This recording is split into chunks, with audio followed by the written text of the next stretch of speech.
Zone 2 ரன்னிங்கில் நிறையா benefit இருக்கும்.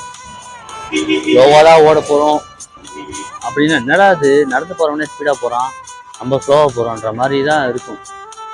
ஆனால் அதுதான் வந்து பின்னாடி ஸ்பீடாக ஓடுறதுக்கு ரொம்ப எடுத்து கொடுக்கும். ஆஸ் யூஷுவல் ஸ்டார்ட் பண்ணிட்டோம். இன்னைக்கு என்ன டாபிக் பார்க்க போகிறோம்னா கேடன்ஸை பற்றி பார்க்க போகிறோம். கேடன்ஸ் என்னன்னா, ஒரு நிமிஷத்துக்கு நம்ம எத்தனை ஸ்டெப்ஸ் எடுத்து வைக்கிறோமோ அதை கேடன்ஸ் சொல்லுவாங்க. அதாவது இப்போ எல்ஏ ட்ரெயினர்ஸ்லாம் பார்த்தீங்கன்னா 180 ஸ்டெப்ஸ் எடுத்து வைப்பாங்க. நார்மலான சராசரியாக பார்த்தீங்கன்னா ஒரு 140 ஸ்டெப்ஸ் எடுத்து வைப்பாங்க அப்படின்னு சொல்கிறாங்க 1 மினிட்க்கு. இதை வந்து என்ன பண்ணணும், நம்ம ப்ராக்டிஸ் பண்ணி ஜாஸ்தியாக எடுத்துகிட்டு வரணும். ஒரு ப்ரொஃபஷனல் அத்லெட்டுக்கு ஈக்குவலாக எடுத்துகிட்டு வரணும். அதுதான் கேடன்ஸ் சொல்லுவாங்க. இதை பற்றி நான் கண்டினியூவாக சொல்கிறேன். 6 கிலோமீட்டர் வரைக்கும் பாரிஸ் பிரிட்ஜு கீழே போயிட்டு இருக்கோம். ஓ சார், சரி, இப்போ கேடன்ஸ் எப்படி இம்ப்ரூவ் பண்ணுறதுன்னு பற்றி பேசிட்டு இருந்தோம். இப்போ நம்ம ஹார்ட் எப்படி துடிக்குது, லேப்டாப் இது ஒரு ரிதம். இதே மாதிரி தான் மியூசிக்லேயும் ஒரு ரிதம் இருக்கும். அது மாதிரி நான் ஒரு ஆப் சொல்கிறேன். அந்த ஆப்லேயே வந்து நீங்கள் ரிதம் செட் பண்ணணும். 160 per minute ஸ்டெப்ஸ் வைக்கணும் அப்படின்னா அதில் செட் பண்ணிடணும். அப்போ அதுக்கேற்ற மாதிரி அது ஒரு சவுண்ட் கொடுக்கும். டப் டப் டப் டப் டப் டப். இல்லை 130 போகணும்னா டப் டப் டப் டப் அப்படி கொடுக்கும். இந்த சவுண்டுக்கு ஏற்ற மாதிரி நம்ம ஸ்டெப்ஸை வைக்கணும். இப்போ வச்சு பழகணும்னா நம்ம ஸ்டெப்ஸ் இன்க்ரீஸ் ஆகும், நம்ம கேடன்ஸ் இம்ப்ரூவ் ஆகும்.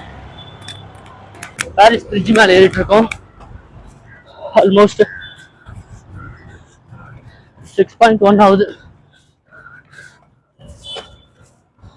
சரி, இவ்வளோ சொல்றியே, நீ அந்த ஆப்பை ட்ரை பண்ணியிருக்கியா கேட்டிங்கன்னா பண்ணியிருக்கேன். 155 வச்சுங்க. டப்புன்னு போகுதுல்ல, அதுக்கேற்ற நம்ம ஸ்டெப்ஸ் வைக்கும் போது பீட் இன்க்ரீஸ் ஆகுது. அது என்னால் ஓட முடியல. நீங்கள் வேணால் ட்ரை பண்ணி பார்த்துட்டு சொல்லுங்கள். சரி, ஒன்றும் இல்லை, ஒரு பாயிண்ட் தான் இன்க்ரீஸ் பண்ணணும். நீங்கள் அதை ட்ரை பண்ணி பார்த்துட்டு சொல்லுங்கள். காசுமேடு ஃபிஷ் மார்க்கெட் போயிட்டு அங்கே மீன் வாங்கிட்டு கிளம்பலாம். ஸ்டெமினா நிற்க மாட்டேங்குது. ஆல்மோஸ்ட் 10 கிலோமீட்டர் ஆகுது. இப்போ ராயபுரம் பிரிட்ஜில் இருக்கேன்.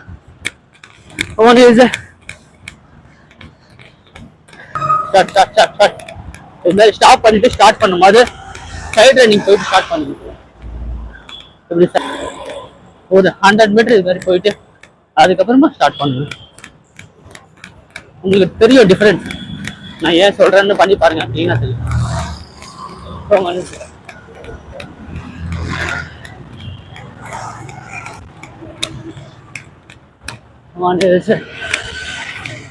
இதுக்குள்ளதான் காஷ்மீர் மீன் மார்க்கெட்டு. இதுக்குள்ள கொஞ்ச நேரம் வாக் பண்ணி போனோம்னா